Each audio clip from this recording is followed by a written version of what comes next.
لاکھوں کروڑوں درود نبی اکرم صلی اللہ علیہ وآلہ وسلم پر اور ان کی آل پر۔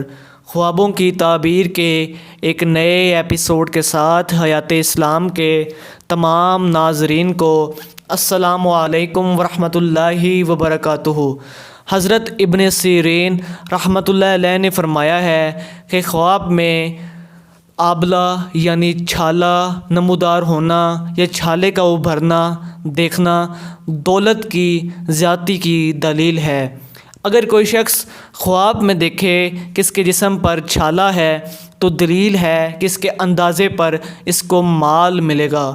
حضرت کرمانی رحمۃ اللہ علیہ نے فرمایا ہے کہ جسم پر چھالا خواب میں دیکھے تو اس امر کی دلیل ہے کہ اس کو حرام ملے گا۔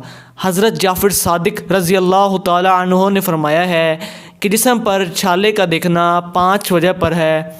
اول، مال کا زیادہ ہونا۔ دوم، عورت ملے گی۔ سوم، بچہ پیدا ہوگا۔ چہارم، مراد پوری ہوگی۔ اور پنجم، اگر چھالا سفید ہے تو خوف سے امن پائے گا۔ جزاک اللہ۔